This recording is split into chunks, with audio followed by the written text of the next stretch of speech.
Salut tout le monde, comment allez-vous? Moi ça va plutôt bien. Aujourd'hui on se retrouve pour l'actu rap, c'est parti.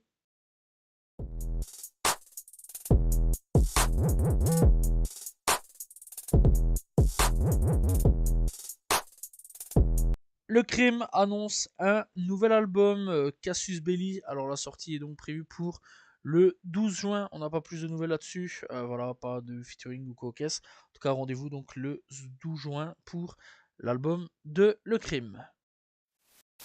Gros clash entre ZKR et Babs, donc l'ancien manager de Werenoi.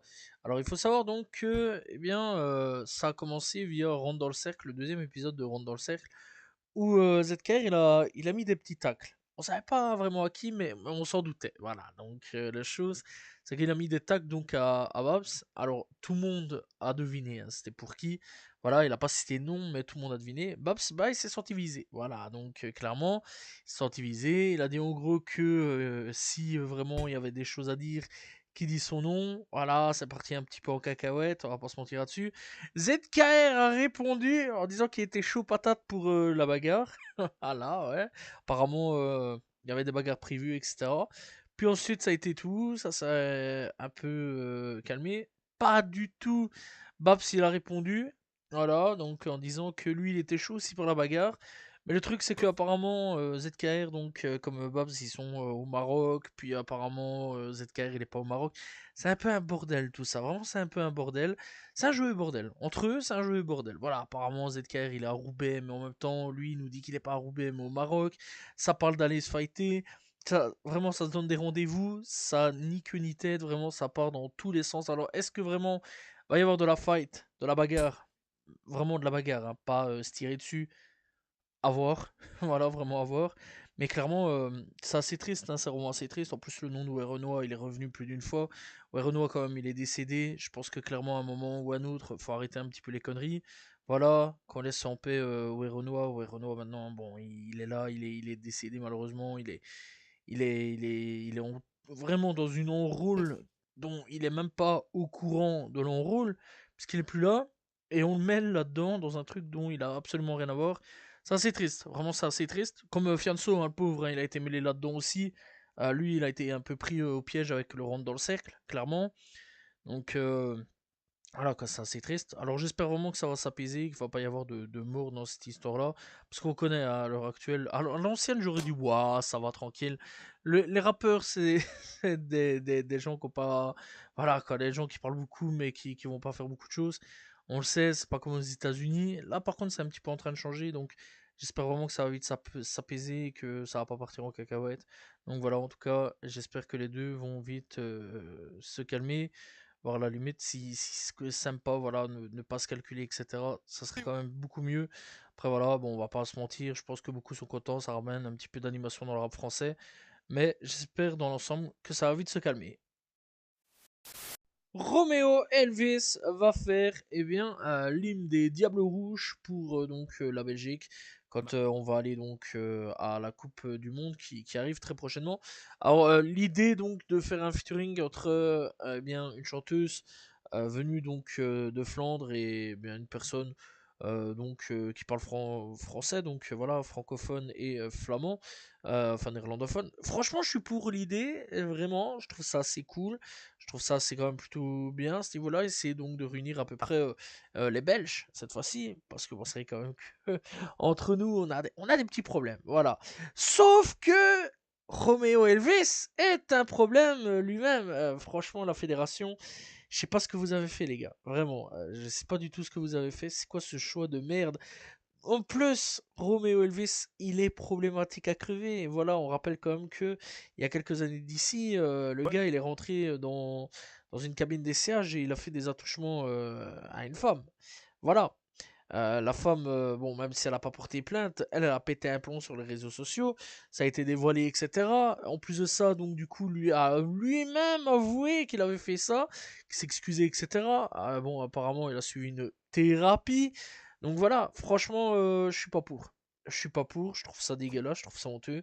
Alors, on rappelle quand même que en 2018, Damso devait faire l'hymne de la Belgique.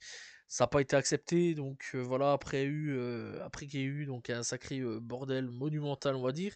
J'espère vraiment que le bordel monumental va prendre exactement la même ampleur que ce qu'il y a eu avec Damso, parce que je trouverais pas ça normal que Romeo Elvis puisse faire l'hymne des Diables Rouges. Voilà, et en tout cas, j'espère que la fédération va faire quelque chose et virer cette chanson qui ne soit pas du tout compatible pour la Coupe du Monde. Damso a pris la parole concernant donc l'affaire avec Romeo Elvis et le fait donc qu'il fera l'hymne des Diables Rouges. Ce que je ne comprends toujours pas d'ailleurs pourquoi c'est Romeo Elvis qui fait l'hymne des Diables Rouges quand on a autant de talents en Belgique. Bref donc, eh bien il dit l'hymne ne fait que confirmer ce que je pensais, il faut créer nos propres structures et sortir de ces schémas dans lesquels nous ne pourrons jamais décider. Bref, il a marqué tout un truc voilà, assez différent. Il y a pas mal de choses qu'il a marqué, etc. Sur le fait donc, on comprend vraiment qu'il est dégoûté. Voilà, c'est un peu honteux, clairement, ce qui se passe, hein, on va pas se mentir. Alors, on rappelle quand même que Damso a été viré donc en 2018 pour pas qu'il fasse l'hymne des Diables Rouges. Alors qu'il avait rien fait, voilà, juste des textes. C'est vrai que les textes étaient très sombres à cette époque-là. Mais dans l'ensemble, lui, il n'a pas fait d'attouchement au caucus, et ça, c'est quand même assez fou. Alors, petit truc vraiment que là, par contre, j'ai pas vu venir la chose. Booba. Booba, oui, est venu et a pas frappé sur Damso d'ailleurs. On va dire que quelque part, il a été protégé un peu son ancien poulain sur ce coup-là. Voilà, clairement, même lui, il est un peu choqué. Il s'est foutu de la gueule un petit peu de la fédération belge. Ce que je comprends, même moi, je me fous de la gueule de la fédération belge. Je trouve ça honteux et ignoble à ce niveau-là. Voilà, d'ailleurs, tous les médias, que ce soit belges, français, comprennent pas trop la décision et le choix de prendre Romeo Elvis. Voilà, en tout cas, moi, je soutiens clairement Damso sur ça. Je comprends pas du tout pourquoi Romeo Elvis a le droit de faire tout ça. Mais enfin bon, quand on a papa derrière, hein, faut dire les termes, papa qui est blindé à crever et qui connaît du beau monde à la RTBF, hein, faut dire aussi les termes, c'est sûr et certain que ça t'ouvre beaucoup de portes. Et il faut dire les termes que la RTBF est le dernier média en Belgique à parler de cette personne-là. J'ai remarqué aucun autre média ne parle de lui et je parle là-dessus en disant ça parce que ça fait plusieurs temps maintenant hein, que je remarque que plus aucun média rap français ne parle de Romeo Elvis. Clairement, c'est boycotté. Que ça soit donc le Figaro, que ça soit donc autre média mainstream ou autre, ou même média rap comme Bouscapé ou Rap Plume ou autre, ou quoi au caisse. Voilà, je prends ces deux médias-là parce que très clairement, on n'en parle pas de, de ça, donc de Romeo Elvis, on n'en parle plus. Et en Belgique, il y a la RTBF au calme, alors que même RTL n'en parle pas, hein, RTL Info. La Belgique au calme, il y a RTBF, c'est le seul média qui encore aujourd'hui en parle de ce mec. Je comprends pas du tout, moi personnellement, ça ferait longtemps que je l'aurais boycotté. Gradure a enfin communiqué concernant le sujet, le projet Congo. Alors ouais, on rappelle hein, le projet Congo, donc qui est un projet 100% avec donc les rappeurs congolais, etc. Venant donc majoritairement de France, pas vraiment congolais du Congo. Voilà, donc c'est vrai quand même qu'il nous en parle depuis quand même pas mal d'années. Il avait commencé à passer 2-3 singles comme ça, par-ci par-là. Et depuis, bah, plus grand-chose en fait. Voilà, d'ailleurs les gens se posaient la question. Est-ce que le projet Congo existe encore ou non? Alors moi, c'est telle est la question que je me pose encore aujourd'hui, hein, à l'heure actuelle. Et donc il dit, ça met plus de temps que prévu, il faut gérer les égos donc des artistes. Il y a des gens qui s'aiment et d'autres qui s'aiment pas. Bref, en tout cas, je sais pas du tout si un jour on va voir ce projet venir ou non. Peut-être en 2030, j'en sais rien. À voir. Peut-être dans le futur, on nous le dira. Mais je pense pas que le projet va venir si tôt que prévu.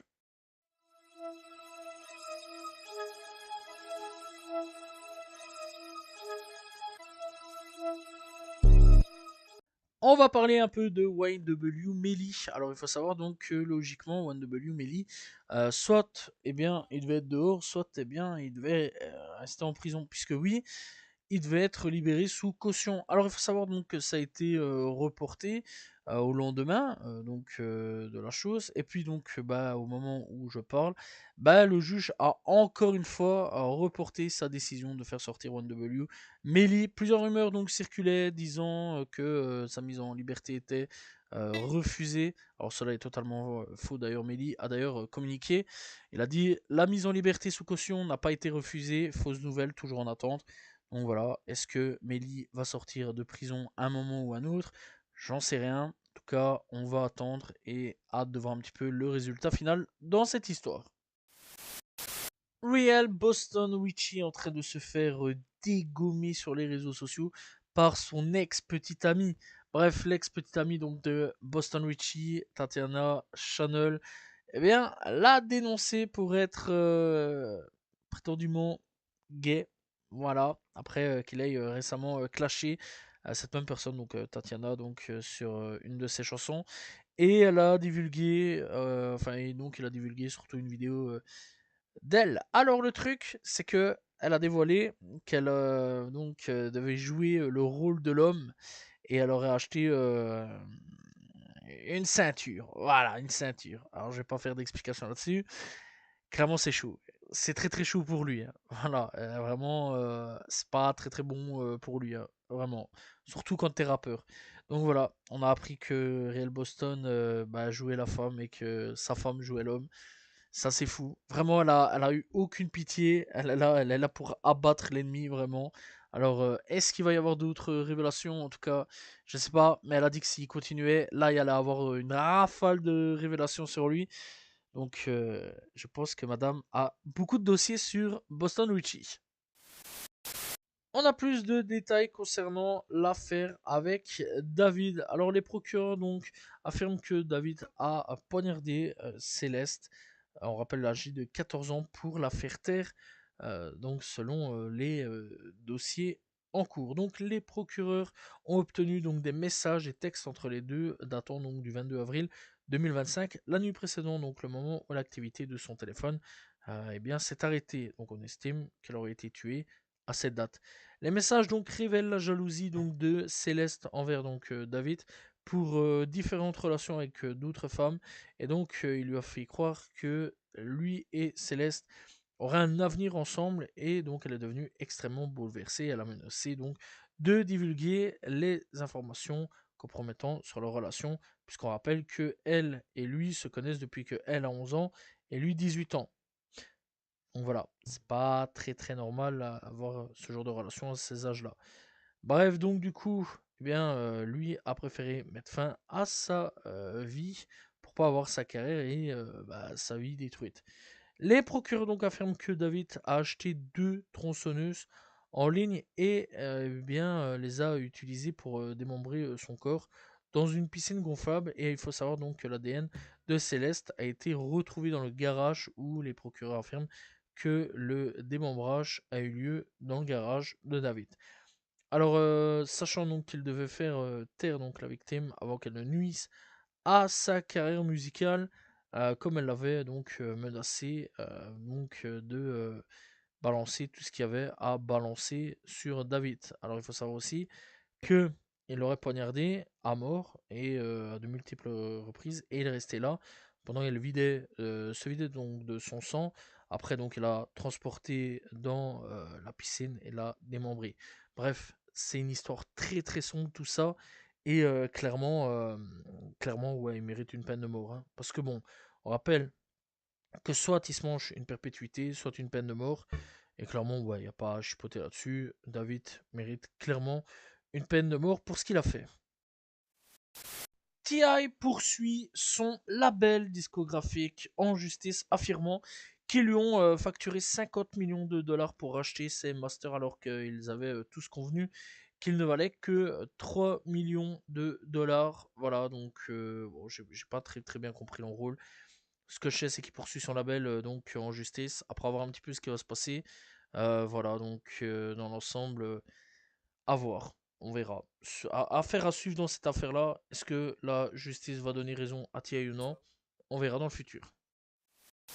Le père de Pusha T est sorti de sa réserve et il a déclaré que le dossier des fédéraux est faible et ne démontre pas qu'il était représenté, enfin qu'il représenterait donc un danger pour la communauté s'il était libéré en attendant donc le jugement de son affaire. Alors il faut savoir que son avocat a déclaré que les preuves étaient profondément décevantes. Voilà, donc est-ce que Pusha T, son père et tout le restant de la bande vont réussir à sortir de prison ou non? Je sais pas, franchement c'est assez bizarre. Voilà, plus on avance, plus je me dis qu'il y a potentiellement moyen qu'il sorte de prison. Après avoir, ça l'avenir nous le dira.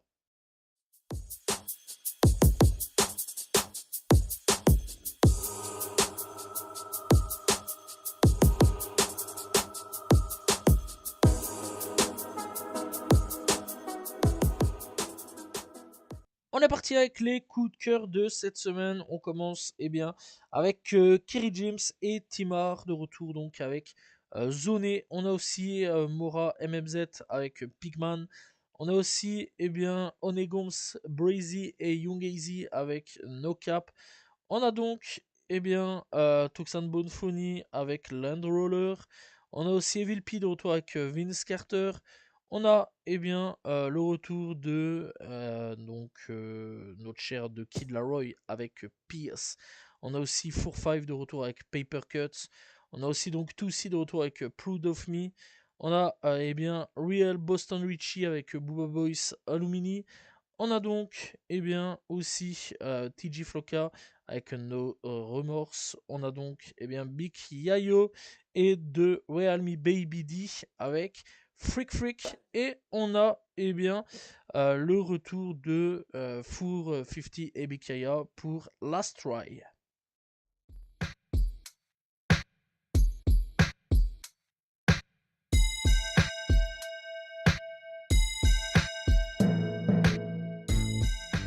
Découverte du jour, on va parler de Prompto. Alors Prompto, c'est un gars qui fait un peu de tout. Voilà. Du hip-hop, de la trap, il fait de la trap metal, il fait aussi un mélange un peu style EDM, voilà, avec du rap, etc. Donc des trucs un peu, tout ce qui est musique électro, etc. Donc ça c'est pas mal, franchement, je trouve le mélange assez intéressant. Voilà, je trouve ça vraiment très très intéressant d'ailleurs. Ça rappelle un petit peu les années 2000 quand David Guetta il faisait des feats avec Akon, Snoop Dogg ou un peu aussi Kid Cudi, voilà. Ça rappelle un petit peu ça. Alors franchement, faut remonter à loin quand même sur certains points. Donc voilà. Mais ouais, ça m'a rappelé un petit peu ça, ce genre de choses. Un mélange un peu électro avec du rap. Donc voilà, il fait un peu de tout. Il a déjà sorti deux projets à son actif, Air Station et Limit Break, sorti en 2020 et 2021. Sinon, dans l'ensemble, il est plus dans la sortie de single. Voilà, single, des fois quelques EP par-ci par-là. Donc voilà, pas vraiment de gros gros projets ou quoi qu'est-ce. Vraiment de temps en temps. Voilà, dernier projet en date, c'est en 2024. Scar Geyser 2.0. Voilà, c'est un petit EP. Sinon, dans l'ensemble, il a déjà sorti aussi pas mal de trucs sur YouTube. Alors, les clips, c'est pas des clips. Voilà, c'est pas des clips originaux, je vais dire, c'est plus des trucs avec des mangas, voilà, des animés, etc. Donc voilà, des clips avec des animés. On peut retrouver un petit peu de tout, voilà, Naruto et bien autres là-dessus. Même, je pense, si je dis pas de bêtises, Chainsaw Man. Voilà, donc c'est ça, ces clips. Voilà, Prompto, il se casse pas la tête, pas de clip ou quoi caisse, mais pas trop cher. Donc voilà, n'hésitez pas donc à aller découvrir Prompto, disponible sur toutes les plateformes de streaming.